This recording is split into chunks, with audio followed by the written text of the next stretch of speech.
नेताओं के बारे में ज्ञान है क्या? कम से कम अपने देश के प्रधानमंत्री कौन है ये तो हर एक को ज्ञान होगा, है या नहीं? बोलो जी भगवान। हाँ, इस राज्य के मुख्यमंत्री कौन है, सबको ज्ञान है क्या? बोलो, हाथ उठाओ, ज्ञान है जी।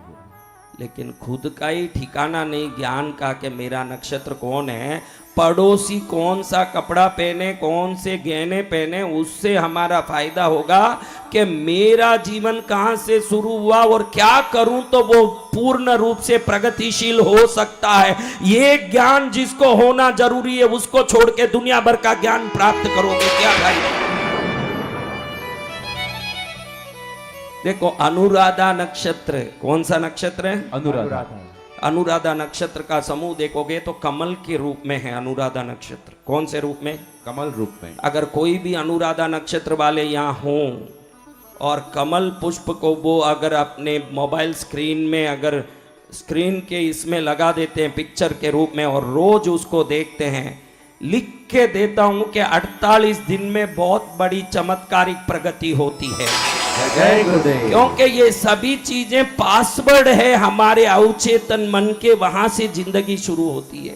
पहले जमाने में हमारा जन्म कुंडली को रोज प्रणाम किया जाता है। आज कई लोगों के पास जन्म कुंडली नहीं है। कई लोगों को पूछे, बोले कि मेरी जन्म कुंडली नहीं महाराज। अभी हम, मेरे पास एक मध्य मंत्री आके गए अभी फिलहाल 2 दिन पहले, वो कहते हैं कि मेरे जन्म तारीख का ही मुझे पता नहीं है। तो हम ध्यान देने जैसी बात है। देखो, हस्त नक्षत्र, बोलो हस्त से आप समझ लिए होंगे कौन सा नक्षत्र है? बोलो, हस्त यानी क्या? हाथ। मैं किसी की टीका टिप्पणी नहीं कर रहा हूं।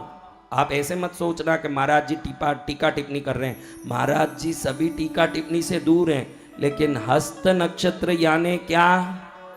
हाथ। आकाश में हस्त नक्षत्र को देखो तो वो हाथ के सिंबल से बनता है, हाथ जैसा समूह से बनता है। लेकिन हस्त नक्षत्र के नक्षत्र विज्ञान के गुणों में लिखा हुआ है कि जो हस्त नक्षत्र को घड़ी घड़ी उपयोग करेंगे, क्या करेंगे? घड़ी घड़ी उपयोग करेंगे। इस सिंबल को घड़ी घड़ी उपयोग करेंगे, धन के लोभी होंगे। धन के लोभी होंगे। कुछ समझ रहे हो ये बात? समझदार को इशारा काफी है। समझ आ रही है बात? समझ में आ गया? ताली 2-4 लोगों को समझ आया, बाकी किसी, अरे बाकी फोगटी ताली बजा रहे हैं, उनको कुछ समझ ही नहीं आया। लेकिन ये टीका टिप्पणी नहीं, ये लिखा है कि भाई घड़ी घड़ी ये हाथ का सिंबल को यूज करते हैं तो जरूर उनको विभिन्न प्रकार की धन की लोभ सताएगी। बाद में शायद घोटाले में भी फंस सकते हैं। हाँ, बाद में घोटाले में भी फंस सकते हैं, ऐसा लोभ आता है। तो ये मैं नक्षत्र का विज्ञान आपको समझा रहा हूँ भाई, मैं कोई टीका टिप्पणी नहीं कर रहा हूँ। मैं तो नक्षत्र कैसे काम करते हैं, आप अपना नक्षत्र जरूर कौन सा है जान लीजिएगा। उस नक्षत्र का गूगल में अगर सर्च करेंगे कि ये नक्षत्र का रूप क्या है तो उसमें लिखा आएगा नाव, चक्कू, विभिन्न प्रकार के रूप आएंगे। उसको अगर आप अश्विनी नक्षत्र को आप समझ सकते हो, अश्व यानी क्या? घोड़ा।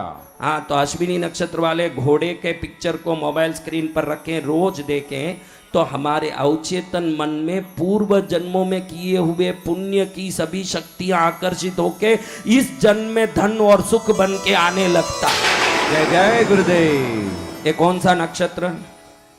अश्विनी। मृगशिरा, मृग यानी हिरण, शिरा यानी सिर। मृग का सिर जिसका हो वो मृगशिरा, यानी हिरण का सिर अपने मोबाइल स्क्रीन पर रखें, कहीं लगा के रखें, रोज देखें, तो हमारा कई पूर्व कार्यों का कनेक्शन उससे बनता है और जीवन अपने आप किसी प्रकार से सही रास्ते पर चलना शुरू हो जाता है। जय जय गुरुदेव। ये नाम के बारे में जब बोलने गया तब ये बात मुझे याद आई, ये बात याद आई। लेकिन आज मैं बताना चाहता हूं कि भगवती दाक्षायणी दक्ष प्रजापति के घर में जन्म ली, 27 नक्षत्र भी उसकी बहनें बनी। तब मुझे ये नक्षत्र की बात याद आई कि आपको बता दूं कि आप अपने नक्षत्र से बहुत फायदा उठा सकते हो। क्योंकि आपके जीवन के सभी चीजें नक्षत्र के आधार पर चलता है। नक्षत्र के आधार पर ही सब कुछ होता है। तो इस प्रकार से जो दाक्षायणी मां जन्म ली, उसको मन में ही पहले से ही शंकर जी के प्रति मन में बहुत प्रेम और आकर्षण था। उसके मन में सदा एक ही भाव आता था कि मुझे शंकर चाहिए। क्या चाहिए? शंकर भगवान। कौन चाहिए? शंकर भगवान। शंकर के प्रति स्नेह करने के कारण सदा शिव शिव शिव शिव शिव। एक बार दक्ष प्रजापति मां दाक्षायणी सती सो रही है, उस कमरे में जा रहे हैं तो उनको लगा कि कोई कुछ बोल रहा है, लेकिन सती देवी सो रही थी उस समय। दक्ष प्रजापति को मन में आश्चर्य हुआ कि ये क्या बात है, कौन कुछ बोल रहा है।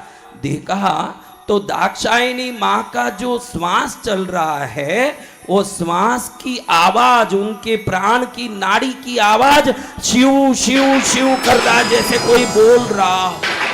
वो क्या कर रहा है? जैसे कोई बोल रहा है। धक धक करता है ना अपना, आप लोग भी कहते हो धक धक करने लगा मेरा जिया रे जलने लगा, ये सब आप कहते हो कि नहीं? तो उसका धक धक क्या कर रहा है बोलो? शिव शिव शिव शिव शिव शिव शिव शिव शिव शिव शिव। अब दक्ष प्रजापति को मन में आया कि ये शिव शिव कर रही है तो ये शिव के साथ विवाह करेगी। तो भगवती दाक्षायणी का विवाह शंकर जी के साथ हुआ, बड़े धूमधाम के साथ, बड़े संगीत के साथ, बड़े उल्लास के साथ, बड़े आनंद के साथ जी भगवती का विवाह हुआ। देखो कई औरतें ये सोचती है, क्या सोचती है? मैं जिनको पसंद करूं वो मुझे मिल जाएं। हर औरत ये सोचती है कि नहीं? सती माता को उसके पिता ने पूछा कि तू किसको पसंद करती है, उससे तेरी शादी करा दूं।